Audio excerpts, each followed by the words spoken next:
Okay, so my name's Daniel Henderson. I own a retail jewellers in the centre of Edinburgh, specialising primarily engagement rings, wedding rings, eternity rings, signet rings, but mainly jewellery in general. We do repair work, restoration work, so all jewellery-based things. But if I was going to say if we specialise in anything, we probably do focus primarily on the engagement, or let's say the bridal market. Excellent. And how long have you had the business for, Dan? This shop, obviously, I've been in the trade for, well, I was actually thinking about this the other day. We're all getting a bit older now. I've actually been in the trade longer than I've not. And so I'd say professionally, probably about 25 years. For about 12 years, I used to supply the trade. So I was effectively wholesale market, supplying other retailers, mainly with made up, designed, finished jewelry, but also loose stones and the pearl sector as well, both with loose and made up. And that covered from all over. The pearl business was primarily based, or the market I was dealing with was Japan, but also the UK as well. Manufactured always in the UK. And the loose stone business is fairly international, so it was from all over really. But then I finished doing that around about 2010 or 11 probably, and because I got fed up with the travel. Again, you get a bit older and the prospect of waking up in your own bed is a lot more appealing. So then I was based in London. I wanted to come home, so setting up a jewellery store in my hometown of Edinburgh seemed like a natural progression. So that's been about 11 years now since I opened the doors to the shop. Sorry if you can hear a phone going in the background, it will go off in a second. That's all right. So great. And look, you mentioned the bridal market. So who's your best customer? Sorry, can you repeat that question? Yes, so you mentioned the bridal market. So I mean, describe your best customer? When you say you don't mean an individual, I'm guessing you mean a demographic.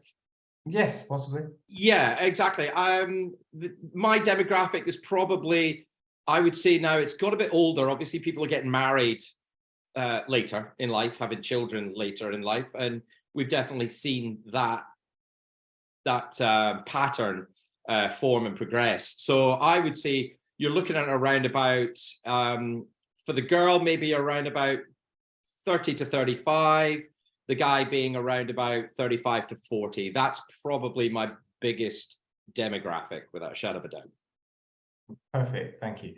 And in terms of any changes that you had to consider with COVID, or any things that have stayed with you from that? I mean, yes. I mean, obviously, it depends. I mean, there was all different points of COVID and what we could do as a retail business. Obviously, during lockdown, like everyone else, we had to close effectively the shop, but we were still able to operate online. And when I mean operate online, the jewelry sector, or rather, if you're talking about specifically the engagement ring, wedding ring sector, it kind of differs a little bit. People don't tend to buy that as much online as maybe other products have shifted completely online, clothing, etc., etc. We all know we buy pretty much everything online these days, whereas, you know, a kind of higher end engagement ring, I think people still want to sit down because there are so many variables, so many different price points, and ultimately 9 times out of 10, you know, you're dealing with the guy first of all, because he's the one that's, you know, started this whole process, and wakes up one day and realizes he's about to part with quite a considerable amount of money and knows nothing about it, so kind of wants to maybe sit down and speak to somebody. So when I mean that the business kind of shifted on to online, some things didn't really change, because obviously that's how people come across us, whether they come in the shop or not. They'll either come across the website, they're local, they'll find us on social media. Instagram's obviously a huge one, Facebook, things like that, and they'll get in touch via that, and certainly come across us via that. But then on a normal basis, if we take COVID out of that, we'd then phone up or email, look to make an appointment sometimes, or just walk in store, want to sit down, talk about what they want, talk about what he thinks that she might like, and start the process there. So during COVID, obviously there was that initial stop of everything when everybody was just like, right, what's going on? And things did just completely stop, but not for that long. I think also because of social media, and I'm relatively active on that, I could certainly do better. But I was obviously in the workshop being able to do things on my own, or the other guys were in their part of the workshop. So we were able to monitor that legally, etc. And quite a lot of that sort of content I will post on social media. People seem to quite like the behind the scenes stuff. So I think when people started seeing the posts and stuff continue after that first, let's say, initial couple of weeks, then all of a sudden the inquiry started coming in again. People saying, "Oh, are you still working? Can I'm looking at buying an engagement ring. Can I? How do we do this?" So there was a dialogue initially. It was a little bit more than before because people were, maybe of the understanding that it wasn't going to be possible. So that conversation started happening, and then were we as busy as normally? Of course not. No, but certainly guys started getting in touch. We were discussing things online and having video chat. I was just doing what do you call it? FaceTime, because as we've discussed, not very good at the Zooms and Teams and things like that. But yeah, and so ultimately it was all just done over the phone, and conversations just happened either through messaging and stuff. And we would then start manufacturing stuff and either deliver it, much like Amazon, or post it if they were not in the Edinburgh area. And then as restrictions started to lift, then we were allowed back in store. Naturally, we had to do the same things that everyone else had, have a certain amount of people in the store. That didn't really affect me at all because it's not like a big department store, or it's not like a bar or something. You're not dealing with loads and loads of people. You're only really dealing with a handful of people a day anyway. So that really didn't. And if there was ever a couple of people in, people all knew anyway, so they would just wait outside. It's a big glass frontage. They can see exactly inside. So if they saw a few people in, they would just hang fire. Or there was certainly a lot more appointment making than is normal. People were phoning up. They were aware of the restrictions, kind of make an appointment at 12, 2, and so you would stagger it. So that wasn't really a problem. And then other than that, it was just basically face masks and a bit of hand sanitizer. People are trying on rings, ring sizers, things like that. So there's a lot of washing your hands and stuff with our masks on and kept a bit of distance. But by and large, that was it. There wasn't anything, and there's certainly nothing. I mean, do I still have a bottle of hand sanitizer on the table? Yes. Does anyone really use it? No. So by and large, any other restrictions that have lasted over COVID? No. Excellent. I would say probably the appointment thing is maybe continued a bit, and people are still phoning up or looking to book appointments more than they did prior to that. Mm-hmm. But apart from that, that's it. People still walk in now. It is really very much kind of back to normal. Excellent, thank you. And look, obviously you've been in the business for a decent amount of time, as you mentioned. What's been your biggest learning over that time? Over COVID, or over the time of being in business? In being in business. What's my biggest? It's difficult. I mean, you're constantly. I think with any business, I think you have to have a mindset where you never know it all. You're always learning something. So it's hard to kind of. I'm trying to think of what's the biggest thing. I think the biggest thing for me, and especially in the jewelry trade, because we do tend to lag a little bit because it's such a family orientated business. It's a very old school business. There are certainly businesses that have become a lot more progressive, either on their online presence and social media. But ultimately, that's what I'm getting at is how to interact with customers and how you engage with customers. The whole dynamic of, let's say 20 odd years ago, maybe not even as long as that, of getting your new designs, etc., creating a nice window display and that being one of your big focus, your window being your big focus. Mm-hmm. Certainly as a retailer, it was huge, is far less of an issue now. Your window, I mean, people don't window shop anymore in its literal form. They do, but it's here in their living room. So your online presence has become your front window. And that's where really the focus all of a sudden needs to shift, and has obviously shifted, and having a lot more focus on that digitally. and obviously how you engage social media and creating a kind of lifestyle brand rather than just products. There's a lot more into it than that. So it's not just about the intrinsic item that the customer is buying.